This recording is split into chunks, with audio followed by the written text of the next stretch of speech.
Welcome back to the best part of your week. Welcome back to Love, Death, and Movies podcast, internet's #1 film breakdown and review podcast. The podcast that crushes watch lists week after week. Every 2-ish months is a different genre. Every week in that 2-ish months is a different film in that genre. So follow us on everything, join along for the ride, and let's watch some movies. I'm one of your hosts, Ash, as always, and with me is Mr. Harry Argyle. Harry, how are you today? I am well, thank you, Ash. I'm very well. Early in the morning for me, late at night for you. This is how we roll. Yeah, that's pretty much how it always goes for us. How are you, Ash? How's your side of the globe? Well, I don't know about my side of the globe, but I'm doing as good as I can be. I'm a little burnt today. It's been a long day, but I'm good and happy to be talking about these movies. Now that I got you, there was something I was going to bring up on air because I saw it's just about Americans. Super. I saw this guy on TikTok, and this was his drunk American order, a drunk McDonald's order in America, which is nuts.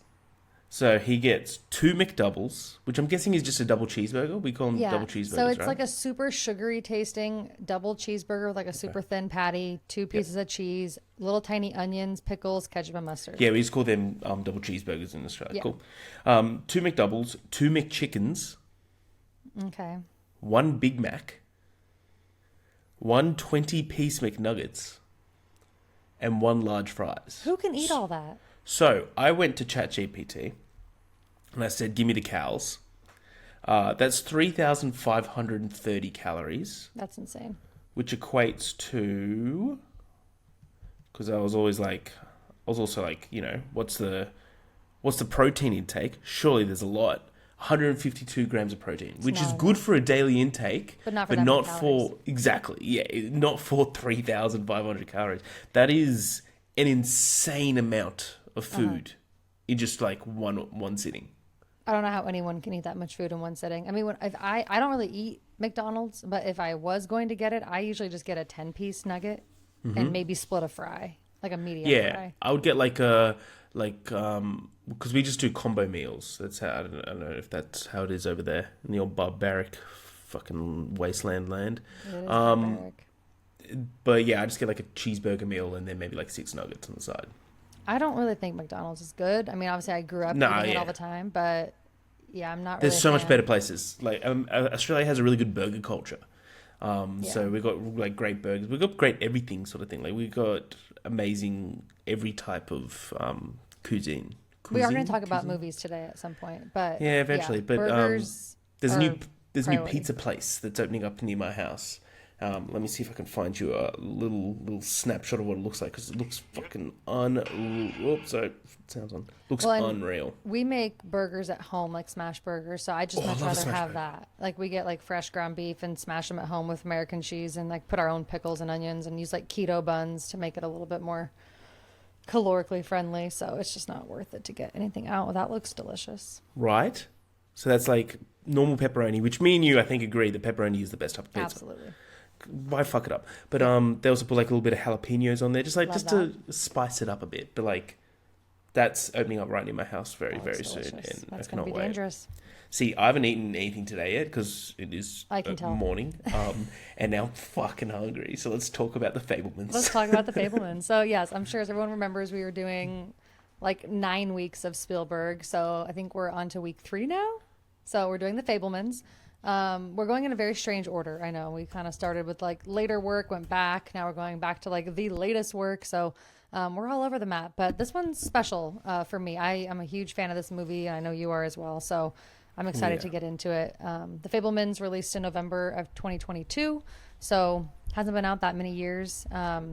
Was received very interestingly by our world of movie lovers. I feel like it was. I feel like this movie was kind of shit on, to be honest with you. When it came out, I feel like that's just Spielberg. He always is kind of that guy who brings up a discussion of like, has he lost it or not? I don't personally think he has, but a lot of people think it's cool to hate on Spielberg. Yeah. Do you notice that? Yeah. It's so bizarre to me. Like, I get that every director is going to have misses, but so do people like Scorsese. So do people like Fincher and Nolan. It's like, why him? Like, is it just because he's made so many? I don't know. But it's an interesting hate that comes about. Yeah. I don't get it. But anyways, Fablemans, directed by Spielberg. It was co-written by him and a writing partner that he had. It is said to be a semi-autobiographical take on his real life, with Sammy Fabelman being the stand-in for him. So the story goes as follows. Growing up in post-World War II era, young Sammy Fabelman aspires to become a filmmaker as he reaches adolescence, but soon discovers a shattering family secret and explores how the power of films can help him see the truth. So some interesting facts for you before we jump into it. Oh, yeah. In case you didn't know. So Spielberg really did travel around and grow up in New Jersey, then moving to Arizona, and then later ending up in Saratoga, California, where he graduated high school. So that is all real. His father did work as an electrical engineer. He was very much like, I guess, a part of the process of creating the very first computer-generated cash register. That's Kind of cool. interesting. And his mother also was a concert pianist who gave up her career to raise her children. So that is all accurate. And he does have 3 sisters. So that is all very kind of close to his life. And if you look up the photos of his real parents, they actually really tried to mirror Paul Dano and Michelle Williams to kind of resemble them as well, which I think is kind of cool. He also confirmed that the first film he ever saw was The Greatest Show on Earth, which is the one that Epic. Sammy's parents take him to in the opening of the movie. So there's a lot more to it that we could get into as far as what's real, what's not. But I will just say from my research, majority of the base of what happens is all based on true events. There's just certain things that change. I think the whole Benny storyline is sort of added for kind of that like needed drama. And obviously there's some things that happen like with the high school part that's not exactly accurate to real life, but you can just tell that this was made with a lot of passion, and you can just tell that this is a story that is true to someone's life because it just plays out that way. It doesn't feel phony. So I think that that's really special. I think if you're a film lover, this is just a movie that is going to make you feel things. So I think that's why it probably works for us. I'll just say for me, my general thoughts on it before I ask you what you think. I didn't watch this when it came out. I didn't get to see it until December because it was one of those weird, like, limited release movies. I don't know why they did this, but it didn't come to my theater, so I didn't get to watch it until I think like December, mid-December. And I just remember putting it on, and I was like, oh, 2.5 hours just went by. I was so entranced. I was completely lost in this movie. I didn't pause it once. Like, I just completely got lost in it. And I remember just getting really emotional at certain parts. And I just thought that Gabriel LaBelle had an amazing performance. I think Michelle Williams is incredible in this. I just think the whole cast is fantastic. I just feel like it makes you feel things about your own childhood, about your own passions, about your own life. And it's just, to me, a really special movie. I know there's other films like this that go over kind of a kid falling in love with filmmaking or movies. But for me, out of ones I've seen, this is, you know, the best one to do it. And I definitely think it's one of his best films, even though it's happening so much later in his career. And I think it's because it's so honest to his life. You can just really see the passion that he has for making movies. Like we've talked about before, you would not have the blockbuster without him. So whatever your opinion is of him, you have to respect him. And the You way wouldn't that have a lot of things, like not just Absolutely. like a lot of your favorite directors wouldn't be working without Spielberg. Yeah. Exactly. He has collaborated and helped so many people. He's produced so many projects. It's just kind of insane, his impact in the industry. And so I think it's really cool to imagine where that passion started. And to think of how it showcases in this movie, and to know that he really did watch that as his first film. You can really imagine how he developed the love for watching something on screen, especially the things that we're scared of the most, you know, putting that on camera and watching that over and over and over again and becoming like entranced with it versus afraid of it. It's just really powerful. So I love this movie. Nothing but great things to say. Can't wait to break it down. But yeah, what's your thoughts? What's your history with it? I know you love it, but we haven't me and you are the same. I think you're giving it slightly higher score than mine, but that's not me saying it's not excellent. Like it truly is. I love this film. I think this movie's awesome. I remember seeing it, like there was like a preview at my like local Odeon-esque cinema. That's like it's hilarious because I live close to it. I know it's 8 minutes 20 seconds from door to door from my house to the cinema, walking wise. So went up there yesterday, watched the new David Attenborough Ocean documentary. Love those documentaries. Yeah, this one was fucked up. Like, but that's for another episode, Yeah. I guess. But yeah, I remember watching this on like, it was like a preview one night. It was like one session only, and it was like And I was like, oh, this is going to be huge. Like, it's Spielberg. And there was like 10 people in like a 14, probably like a 700 person seat cinema. And I was like, oh, it's kind of sad. And I went there with a friend who, like, she likes movies, but she's not like me into movies. So, like, every little, like, reference and stuff I was understanding. But she was just, like, experiencing it. And she fucking loved it.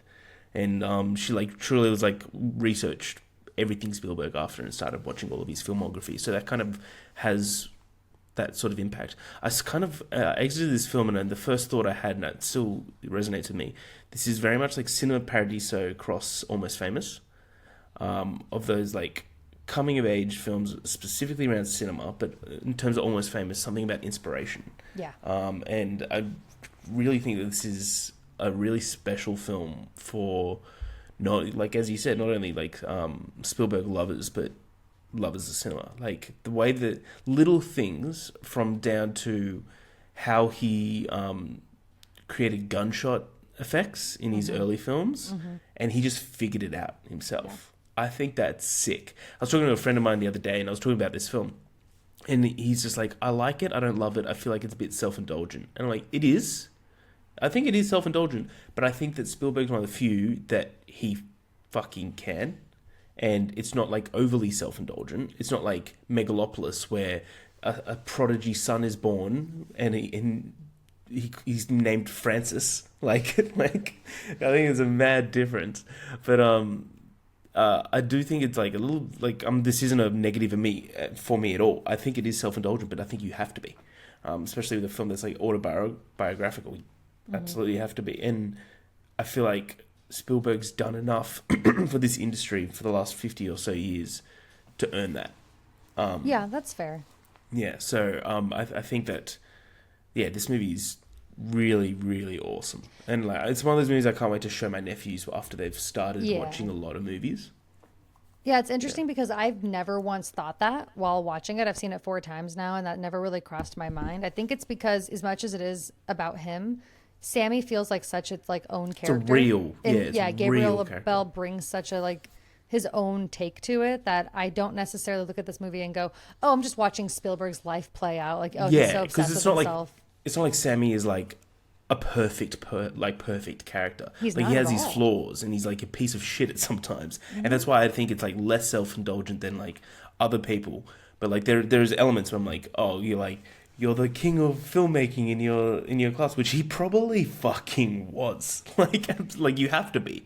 Like if you're Spielberg, like now looking back, but like as you said, yeah, it's like it's not seen as self-indulgent because it's more real. If you know what I mean? Like yeah, and it's like if it was just a story that was created and no one knew it was about his life or didn't have elements of his life, no one would call it that, right? So it's just the fact that he uses his own inspiration in his own life. But at the same time, I mean, they say write what you know, right? And do art that is true to you. So what else is he supposed to do? Make up some fictional story about some fictional family that he doesn't have a connection to? You know what I mean? To me, it makes sense that you would actually do something closer to your heart. And there's certain things that were changed. And I read about like how he changed certain aspects for respect for the people involved. Like Monica, the high school girlfriend, is based on a real girlfriend that he had, but he changed the character to be respectful of her.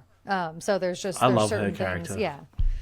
So anyways, we'll get into it, but yeah, I think everything you said is definitely fair, and I'm glad we're on the same page with this one. I think for me too, like especially, I spent a lot of my childhood wanting to be like an actress and wanting to be a singer and all these like artsy things. Never a filmmaker, but like I used to take my family camcorder and I would make my friends pretend to like act things out with me, and like I would record us, or I would write plays That's and then make them hilarious. perform it. So I just feel like those moments when they were kids especially, it like brought something out in me, like a childhood kind of like inner child type of nostalgia that not a lot of movies can do that for me. Not new movies, at least. You know what I mean? Like not ones you didn't grow up on. So I feel like that's just like the Spielberg effect. Like he's able to bring something out in everyone that just makes them kind of feel something, which is what I really love about it. Hell yeah. Okay. By the way, every now and then there's been dogs in my building next door that have been going off. Can you hear I can't that? hear them. Okay, cool. Who let the dogs out? Okay. Let's get into it. You have something else to say? No. Are you sure? No. No. Okay. I thought of a joke that was awful. So I'm like, Okay. I'm gonna leave We'll that never there. know. We'll never know the joke. Okay, so we opened in 1952, where Sammy's parents, Bert and Mitzi, are taking him to his first moving picture show called The Greatest Show on Earth. While watching, Sammy sees a train crash where a man goes flying and people and zoo animals escape the crashed train. And this, of course, leaves him feeling traumatized, and his parents wondering if they made a mistake. He then becomes obsessed with the idea of recreating the crash and even asks for a set of trains for Hanukkah, which I do love that like little scene where they go through like each day of Hanukkah and each present opening. I think it's really special. Yeah, and you can tell that, you know, Spielberg is obviously like proud of his Jewish heritage, and especially like post World War II, like this is a very rough time in America. So I think it's really cool that that part of it is showcased. Even as like going to say like the house, like our house is the one that's all dark with no lights. Like I love that they even like show that they don't decorate for Christmas and they're the only house on the street, because that is very realistic. After getting in trouble for secretly recreating the crash in the middle of the night and damaging his train set, Mitzi comes up with the idea to let him record it so that he can watch it over and over again, because she realizes that he needs to control it and needs to be able to watch it enough to not be scared of it anymore. So they record it, and then once the film comes in, he goes in the closet, I love that he watches all of his films in his closet. I think that is the coolest thing ever. It's like his little cinema. It is. It's amazing. So he watches it with his mom in the closet, and it really unleashes this passion for filmmaking. You can see the look in his eye, the twinkle in his eye. And she tells him it's the greatest show on earth, which I think is great, because that's literally the show they just got done seeing, and he recreated it.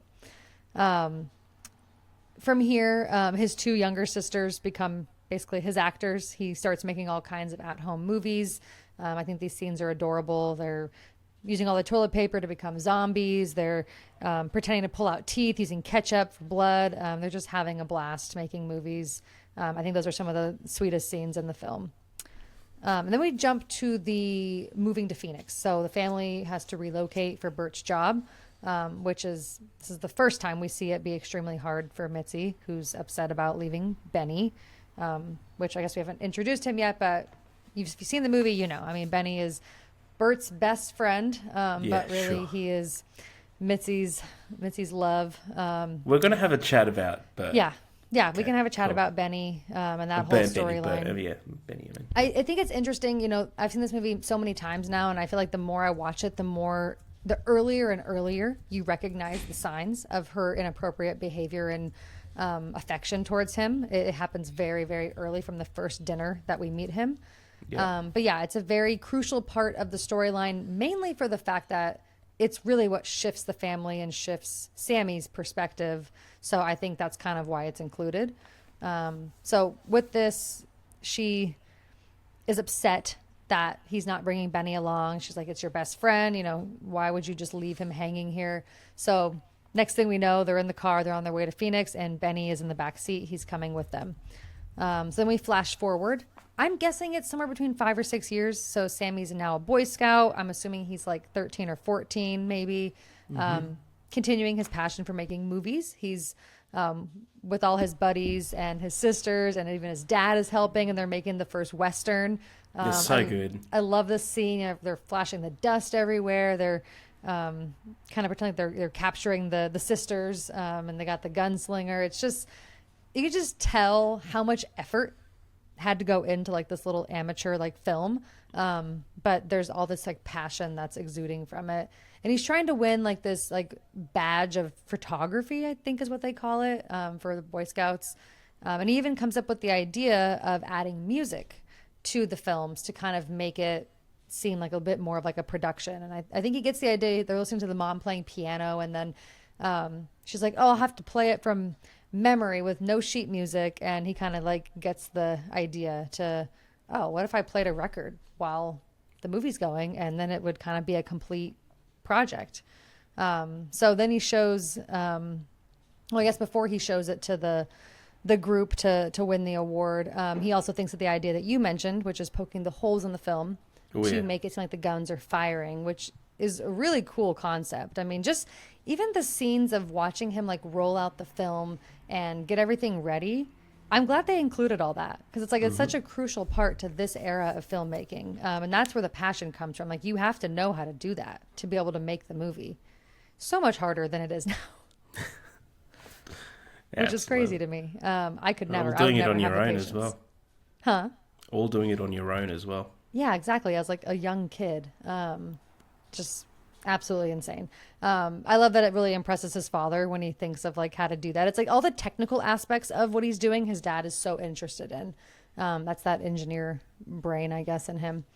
But even though his dad is supportive, he kind of has this early on idea that this is a hobby and not a career, which is always a big discussion when you have a passion for art, right? I feel like that's a very big thing with parents. It's kind of like, this is a hobby. You need a real career. You need to be able to actually like earn money, like give it up kind of thing. So I'll stop here for now, but anything to add during the younger years for Sammy or his family? No, these these parts are my of living in Phoenix. these are my favorite scenes. This is like my favorite part of the film. I think there's the whole growing up and him like finding the love of filmmaking. I think's awesome.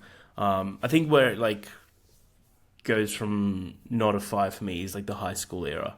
I feel like it just drags a little bit there, but like minorly, but it's still awesome.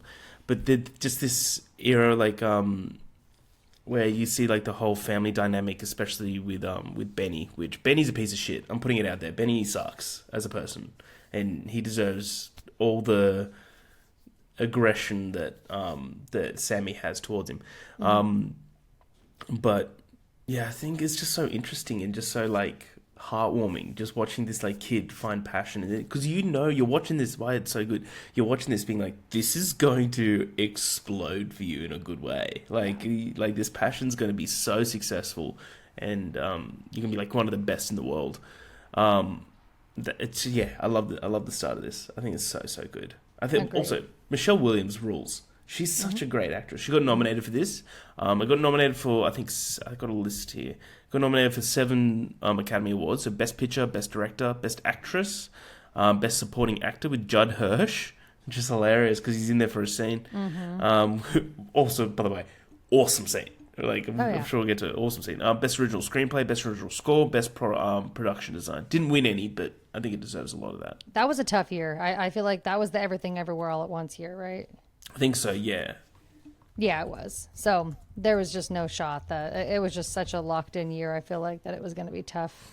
Yeah, you're right. Everything Everywhere All at Once won for Best Picture, Director, and Actress, and Supporting Actor, and Original Screenplay. All Quiet on the Western Front beat it for Original Score and Production Design. All Quiet on the Western Front. Well, we'll save Thank any you, comments because I don't want to talk ChatGPT. about our favorite movies right now, since we're going to be that's going to come up later in the draft. So Oh, yeah.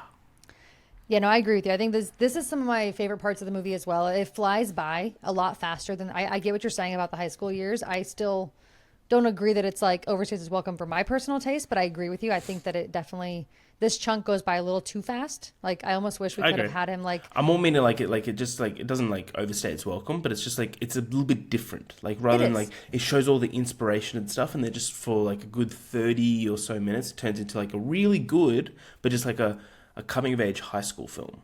I'm like, yeah, and I think this movie's kind of tricky because it is very much a coming of age story, but Yeah. because it's about a filmmaker and like the journey to get there, that's going to be a journey, right? Like there's going to be aspects of like early on passion, which I think a lot of us can like relate to that. Like you have a lot of passion and fire when you're young. Something major can happen, like a family trauma or like some sort of like chaos going on in your life, and that may kind of deteriorate that passion for a little bit. So to me, it kind of makes sense, but I do agree with what you're saying. I understand that. And I've heard that complaint a lot where people say that kind of high school chunk is kind of what holds them back from having it be higher rated. So you're definitely not alone in that. Yeah, I still think it's excellent. But yeah. Totally. Yeah, no, I think we covered all the great moments, but yeah, I just think there's so much like special stuff here, and obviously kind of getting to know the dynamics of the family. I think all the kids are great. I think both the sister like actresses, the little ones, are so awesome, and I think the little one with the glasses, I think it's Reggie.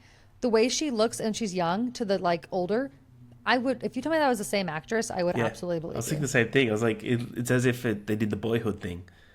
And Yeah, just it was like, so bizarre to me. I was like, wait, that's not her. I will say my only beef with this movie, why did they pick the cutest kid with the iciest blue eyes and then transition to Gabriel LaBelle, who has like the brownest eyes ever? It doesn't work very well, but I get it. true. You're going to cast whoever's best for the role, not based on eye color. Yeah, true. All right. Well, continuing on. So we flash to a few years later. Even I assume they don't say this. I think this movie is interesting that they don't tell you what time frame you're in until high school graduation, basically, which I kind of like. But So do I'm I. assuming it's a couple years later because now he's practicing driving with his dad. They're discussing things about the future, and they're disagreeing because, of course, Bert tells him he needs to create something real that people can use. He's very much an engineer, a technical mind. He doesn't understand. He doesn't believe that movies will help people or that movies are useful. Now, isn't that a load of crap? Because exactly. we all know he's wrong. Just you fucking wait. Yeah, just you fucking wait, Bert. You're going to see how much movies save people's lives. So it's this great discussion. It very much makes sense with like a teenager and their father. So I think it's an important, thing to highlight. And then we get to the infamous camping trip, where Mitzi is pretty much off with Benny the entire time. The kids don't seem to be too interested in anything Bert has going on, trying to teach them. It's really sad, actually. I feel like the kids are kind of just like, yeah, you're not very interesting, Dad, and you're not very funny. So we're going to go see what Benny's up to. Yeah. It's pretty. Which, to be fair, he was boring as shit. He is. And you know what, though? Learning to make a fire is important, but it's not as good as a good joke. So It's true. Everybody loves a funny guy. Amen. So Sammy films the trip, of course, and then we get this great scene of like Mitzi kind of tipsy, a little bit drunk, dancing in her like white sheer gown, and it's like this beautiful moment that they, eventually kind of later watch on the film. And then I like how you have like the one daughter who's I think it's Reggie again, with the glasses. You can just tell she's very receptive to her mother's like behavior, and like you can tell early on that she's very frustrated by her like needing to be the center of attention all the time. Yeah. You can kind of tell she's not like Sammy and like her mom, where they're kind of like very self-indulged, selfish in their decision making. And I think that's why Sammy and his mom are so close, and I think they make that very clear through the interactions, that the sisters are kind of a little bit more on the outskirts, and that Sammy and his mom are a little bit more similar, and that obviously comes up later as well. After the trip, Mitzi's mother sadly dies in the hospital. Super emotional scene. All the kids, including the fourth child, who is now like 6 years old. We forgot to mention her. I don't know her name, but yeah, she was born like a year after the start of the film. And so they are all in the room. Her mom passes. Definitely feel like Michelle Williams deserved that nomination. Yeah. A lot of emotional scenes that she has to kind of go through here. Even though it's not a story about her, I feel like she kind of shines throughout the whole movie. It's Lisa Fabelman, by Lisa. the way, the younger sister. I love that scene where like it shows the heartbeat in the neck. Yeah. It's It's cool. intense. It's a great Yeah. scene. And to have all your children in there, pretty intense emotional moment for them. Yeah. Absolutely. After her mother passes, obviously she becomes increasingly emotional, unstable. She really struggles. And Bert asks Sammy to make a video of the camping trip, causing him to have to skip out on filming his big war film that he's about to make with all of his Boy Scout buddies the next day. So obviously is frustrating to him because, like his mother, he kind of can tend to be a bit selfish, and he's just like, I have 40 guys coming. Why do I have to do this? Like, how is this going to help her? Her mother died. Like, what is this video going to do for her? And he says, it's because you made it for her. It's going to make her happy. So this is immediately following Uncle Boris, you just mentioned, Jim Hirsch, or is it Jim Hirsch? Judd Hirsch. Judd Hirsch, sorry, comes to visit. Jim Hirsch and was his father. No, I don't know. this is after Mitzi has that realistic dream that her mother calls her to warn her about someone, not to open the door. Sure. Seems really freaky. I feel like I've heard things like that happening to people, though, after they lose somebody. So who knows if it was all in her head, but I've heard those kind of stories. But yeah, he comes to the door and we realize that it's the mother's brother, who kind of scared her when he was a kid, and he had left his family to go off and like be a carny sort of, and like join the circus and then go work in the movies with like fire breathing and lions and all this crazy stuff. So I think these scenes are so like interesting and important, specifically mainly the conversation that he has with Sammy in his room, where he kind of freaks him out a little bit, but he also like they discuss art and passion and kind of like sacrificing family, and how he has this like itch for this thing that's going to kind of dictate his decision making. And I think it's just kind of like an eye-opening moment for Sammy and someone kind of not bullshitting him, I guess, Yep. about the passion that he has. I think it's actually a really important scene. The first time I watched it, I was kind of like, why did they have this whole like like why did they have all this in here? And then when I watched it more, I realized it was kind of more about their conversation that really made it It was important. grounding him in a way. Yeah, exactly. And even when the uncle's like kind of getting upset and he's like kind of overwhelmed, Sammy is, and he's like, what, you've never seen someone grieving before? I think it's just like a lot of those moments where like you kind of grow up a little bit, like you're kind of getting closer to becoming an adult and you see people older than you kind of going through something. I think you kind of almost like humbled a little bit and also just kind of see the reality of things that like life can throw at you. And I think it's, yeah, very, very interesting and very important stuff. Yeah, rad. Okay, so after Boris leaves, Sammy finally edits the camping footage where he slowly pieces together his mother's emotional affair with Benny and the secretive nature of their relationship, which is basically right in front of everybody's eyes. I think these scenes where he like slows down the footage and slowly realizing what's happening are done so well. Like they keep re-showing it slower and slower and slower, and the lighting in these scenes is like incredible. And it has so much impact. Like nothing needs to be said. It's just like all this realization of what's going on.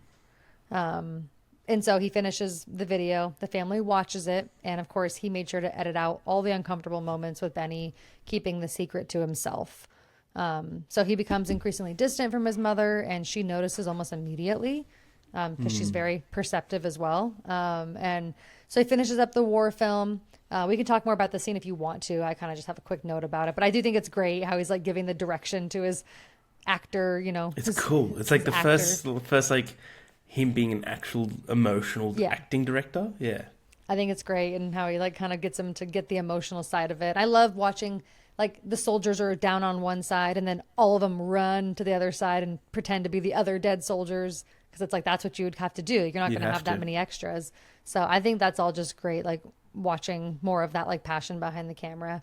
But yeah, he shows that film at the Boy Scout event again, kind of impressing everyone even more. But as he's impressing everyone, he's obviously becoming more depressed the longer he has this like secret and kind of like realizes his family could be falling apart. So then we have this great scene during breakfast. He's practicing for the swim test, and Mitzi makes a joke about call the Undertaker, and you know he kind of just unloads on her and freaks out. And we have that scene of her slapping the shit out of his back in front of his sisters. That's hardcore.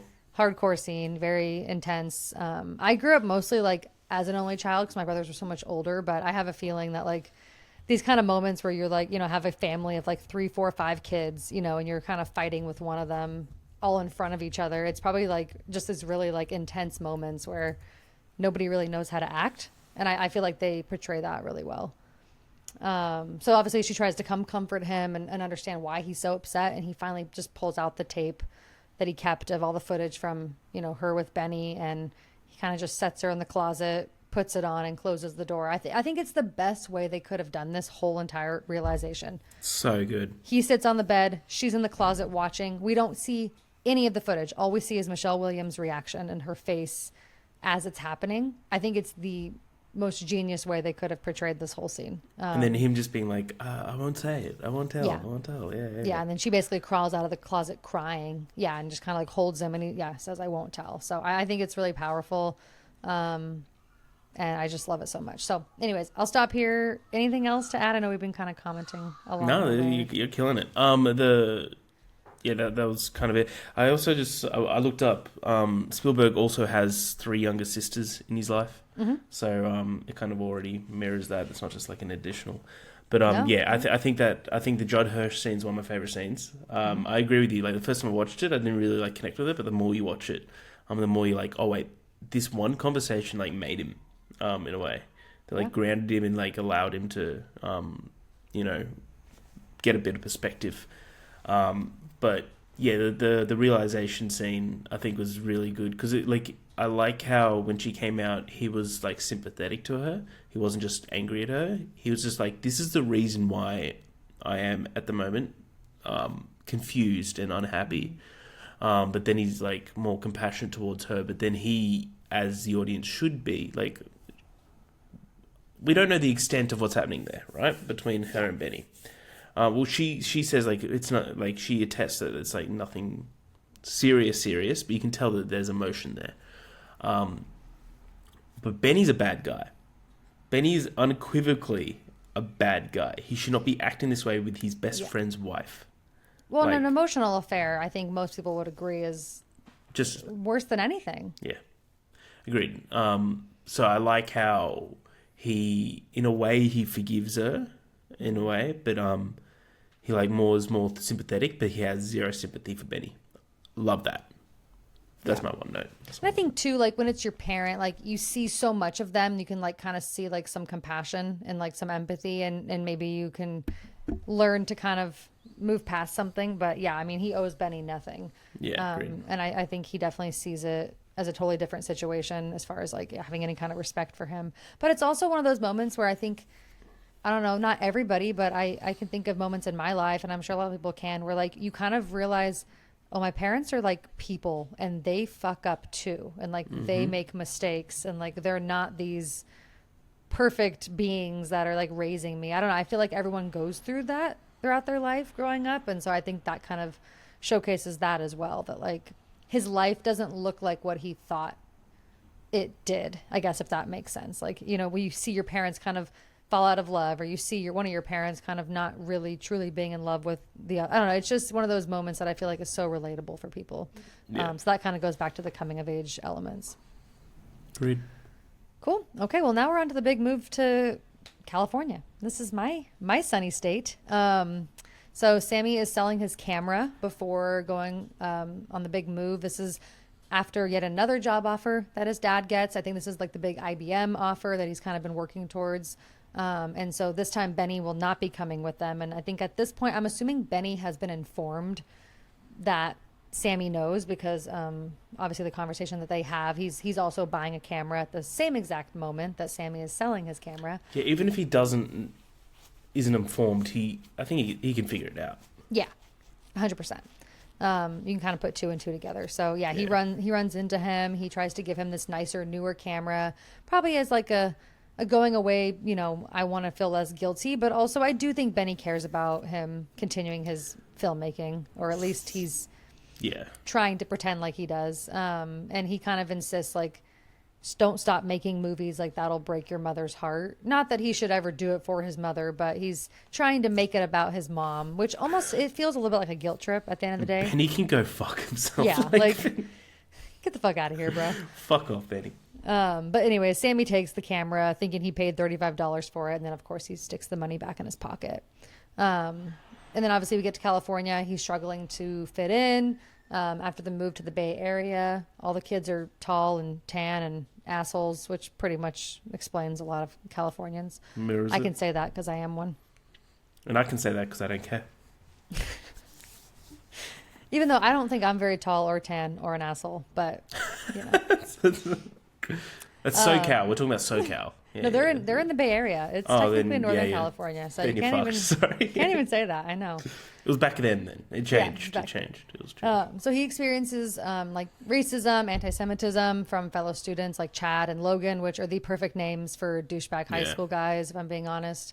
Getting punched in the face for letting Logan's girlfriend know that he was making out with some redhead in the stairwell. So I think these scenes, like you said, they kind of are longer than they maybe need to be, but I still think it's important to watch what Sammy's going through. This is like the hardest point in his life so far. Moving your senior year of high school to a place that has hardly any Jewish people, to a bunch of racist pricks, basically, that's really rough. Like he's going through the worst that you could possibly imagine, and his family is falling apart on top of that. Mitzi's tried to adjust to life without Benny by getting a small house monkey because she, quote, needs to laugh.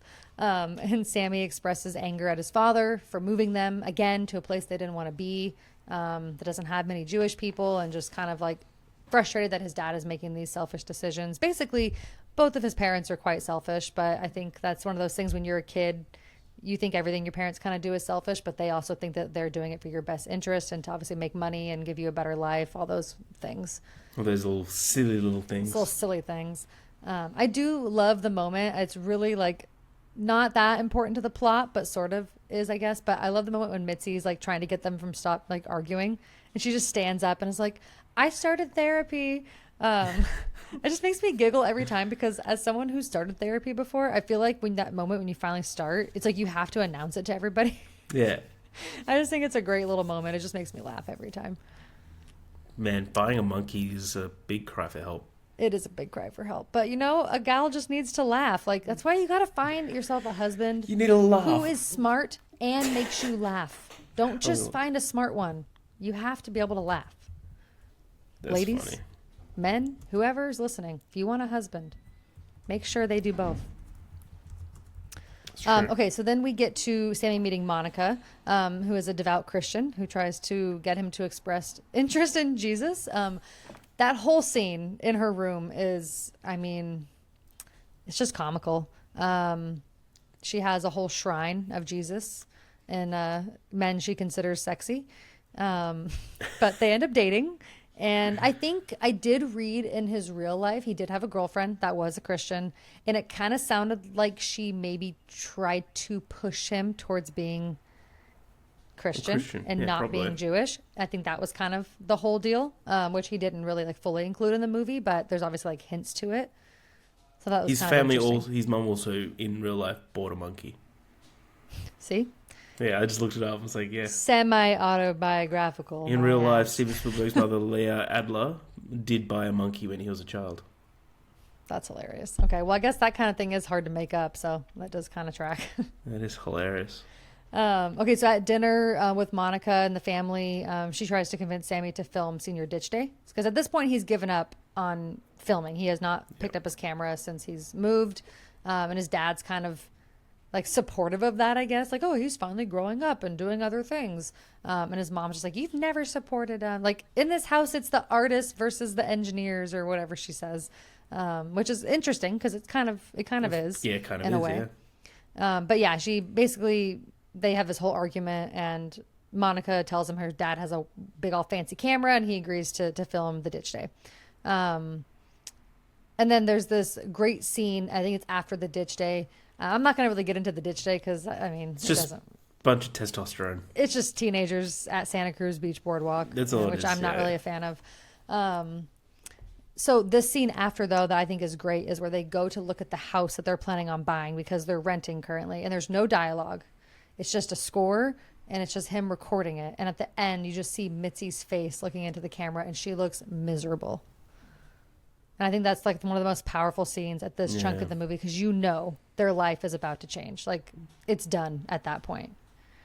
So after this, immediately following, they basically let the kids know that they're going to be separating and she's going to be going back to Phoenix because she misses Benny too much. And the little girl's like, but don't you love daddy? It's just all these really realistic things that kids would have in that moment as far as a Yep. reaction. But basically Bert's going to stay because of his job. She's going to go back to Phoenix. And I think all the kid actors here are awesome. I think it's super realistic reactions to, what would be happening in this moment. As far as one being mad at the mom and saying you don't even appreciate him. And then one being kind of confused and little and not getting it. And then Sammy's just totally checked out because he already knows what's going on. Yeah, agreed.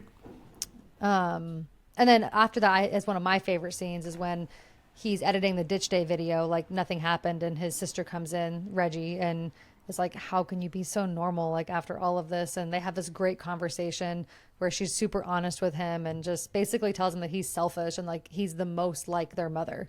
And I think he needed to hear that because there was that scene earlier when he's being told there's going to come a time when you choose your this passion over your family. And I Yep. think he's slowly learning that that's true for him.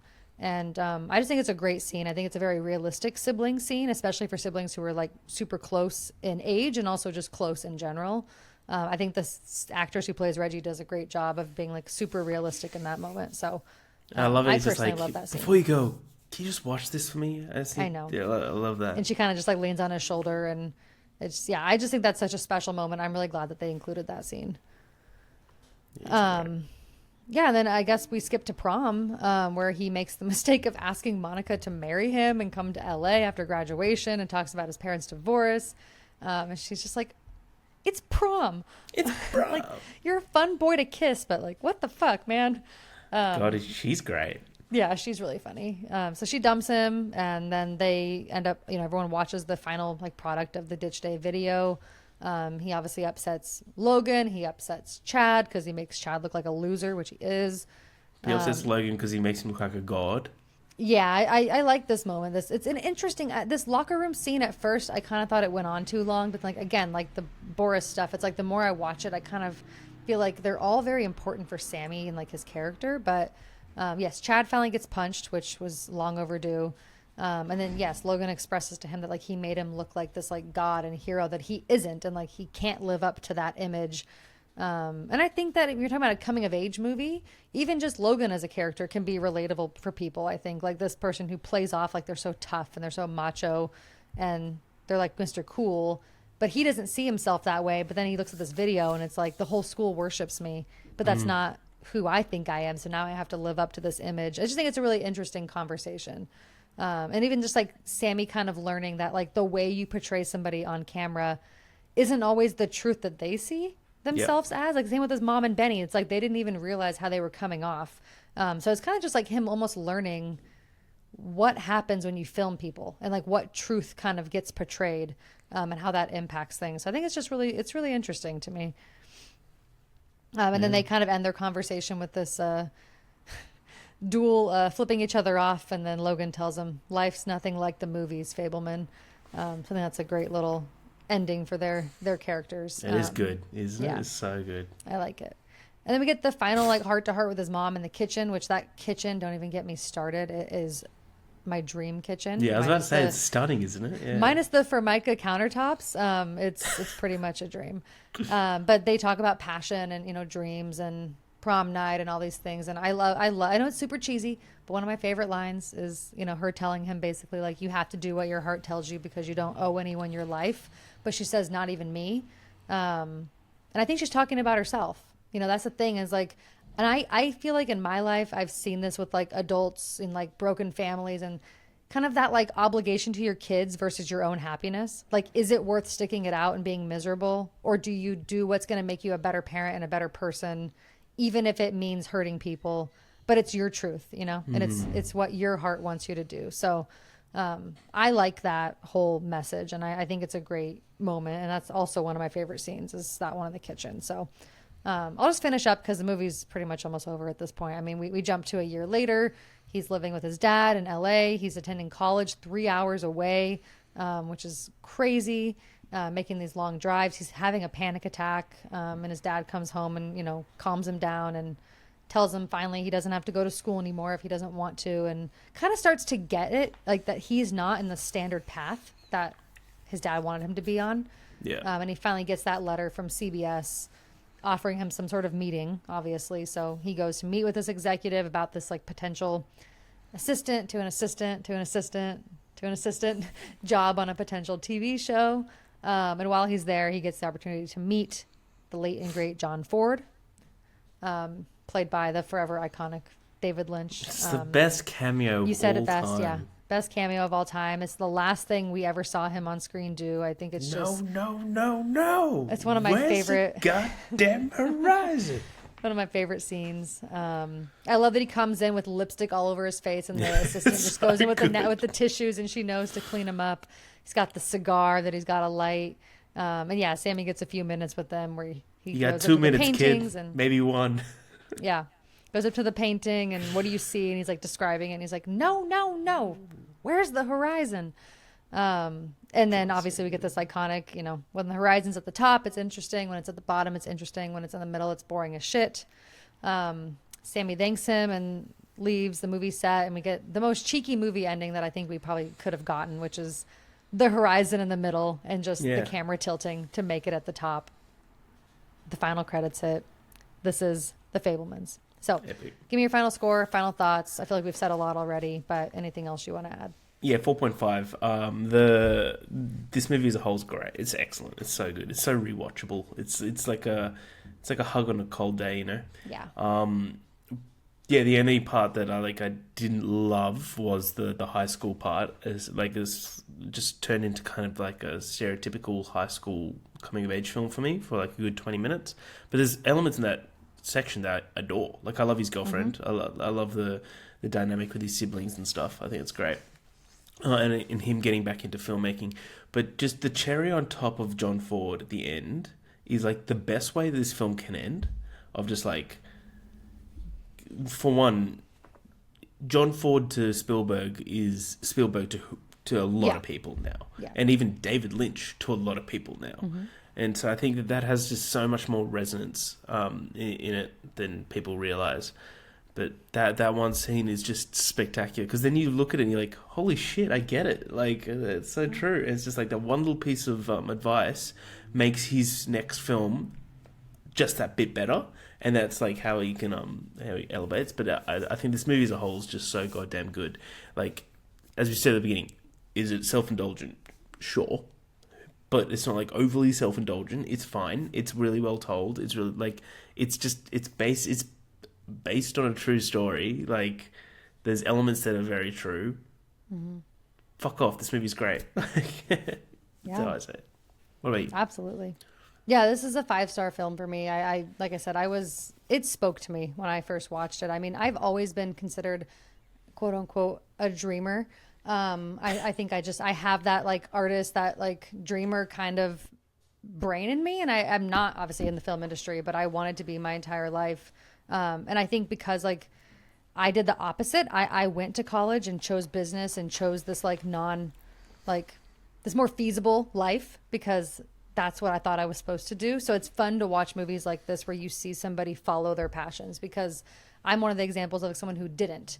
And I still get to obviously like enjoy film, and I love that aspect, but it's just these kind of movies just like do something to my brain and like to my heart, and just like fulfill something for my inner child. And I just think that it's done beautifully with great acting and great score and great story. And I think it's done by one of the best directors. And I've always stood by that. I think Spielberg is one of the greatest directors that we have, and I love his movies. So for me, it's just a recipe for success. I don't care that it's cheesy at times. I don't care that it's self-indulgent at times. I just think that it's really special, and I love watching it. I've watched it once a year since it came out. Actually, technically, I've watched it twice this year. I usually watched it around Christmas, because I feel like it kind of has that like holiday kind of vibe to it. Feel to it, yeah. Yes, and they obviously have like Hanukkah and stuff. So I feel like it kind of works for me to watch it around that time. But yeah, I agree with everything you've said, and I love it, and I'm so happy that we finally talked about this one, because I don't feel like it gets enough love, and I don't think it gets talked about like at all anymore.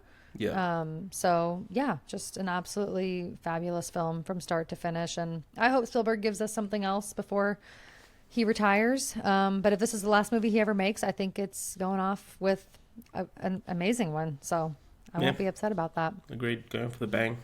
Hell yeah. Perfect.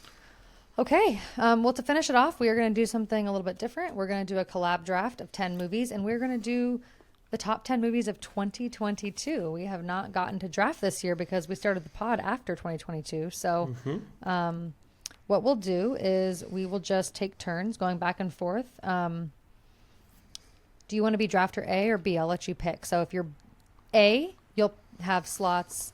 Get odd or Let's even. see. So we got 10, 8, 6, 4, and 2, or you can pick 9, 7, 5, 3, and 1. So basically, do you want the number 1 spot or not? I want the number 1 spot. Of course you do, because you are going to pick a different movie than I would. Maybe. I know you will. Okay. I'll let you have it. So that means I will start. Yeah, start us off. I want this list to have a little bit of variety. So let's see. I'm just going to my like highest rated from that year. Yeah. Oh, there's so many good ones. This is going to be so hard. This is going to be so difficult. I had so many highly rated movies this year. Okay. Are you keeping track of the... Yeah, I'm keeping track. Yeah, cool. Okay. One that I feel like deserves to be on the list is definitely at least one horror film. I want at least one. Okay. And I don't know how highly... I know you rate one of them very highly, but I don't know where you really stand on some of these. But I want there to be at least one horror film. So... because I also love it, even though it wasn't my favorite horror film of the year, and I know you love it, I'm going to put Barbarian at number 10. I'm okay with that. Okay. Yeah. I think thought you were the going to go horror a film different deserves direction. to be here. Yeah. I thought you were going to go different. I thought you were going to go like Watcher or The Menu. I like The Menu more. I just don't know how you feel about it, and I didn't I'd wanna be assume. okay. I'd be okay with either one of them. All right. I will say Barbarian was more unique, so I feel like for that reason it deserves to be on the list. I fuck with Barbarian high. All right, so 9. I want to go. Let's put Robert Eggers' The Northman in at 9. Love that pick. That was an epic movie. Great movie. Have you watched? Oh my gosh, what's it called? Barbie. Yeah, loved it. No. The Alex Skarsgård TV show. Robo. What is it called? Oh my gosh, it's on Apple TV Plus. No, I haven't then. It's on the tip of my tongue. Let's go TV Plus show. It's Murderbot? called Murderbot. No. Yeah, we started watching the first episode. It's a little cheesy, but it's like 30-minute episodes. Actually, sidebar, we started watching The Righteous Gemstones. It is the funniest new show I've heard watched that in show's a long hilarious. time. You need to watch it. It is hilarious. I grew up in church, so it's even funnier to me. But it is fantastic. Danny McBride is just, it's so good. That's awesome. Anyways. Okay. Back to this. Gosh, I just don't know how you feel about some of these. So I'm trying to be like very fair. I want to include the ones that you love as well. Okay, one that I really, really loved that I just don't know how you feel about it or if you watched it is Decision to Leave. And I feel like 8 is a good spot for it. Yeah, I'm happy with that. Yeah, I'm happy with that. I thought that was a really interesting movie. It was great. Not enough people saw it, but I don't know if it deserves to be top 5, but I definitely think it should be like in the discussion. See, this film would probably be top 5 for me. This is a 7, right? Yeah.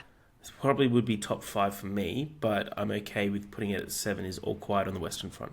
Okay, I never saw it. It's just not, I'm not really a war That's film why I didn't think you had, but I'm like, it needs to be in there, but like... I heard good things, yeah.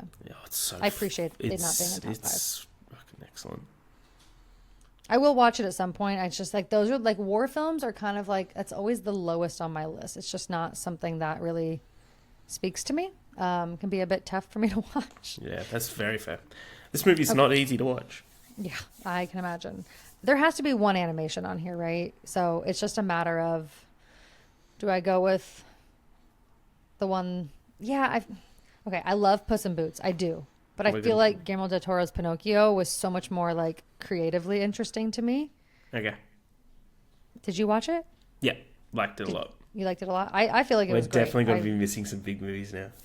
Really? I think so. Because I feel like... But no, this is good. This is what makes it fun, is that we miss it. That's the problem with like, we started, when you start getting ones that someone hasn't seen or something, then it gets a little tricky. That's true. Okay, so I've got 5? Yeah. 1, 2, 2.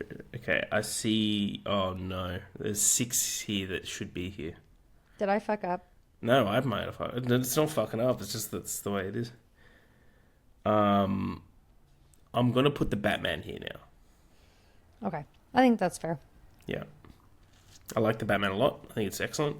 I don't think it's number 1 of the year. Yeah, I see what you're saying. There's going to be one that's left off. Yeah. I guess my thing is like... I mean, okay. I'm sorry. I love the Fablemans. I have to at least put it on here at 4. Okay. I'm going to have such a fucking tough decision.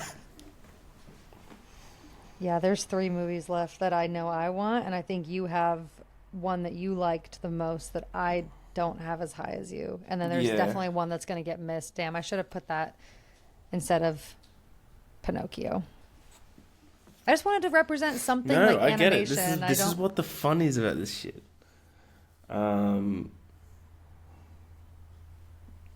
Yeah.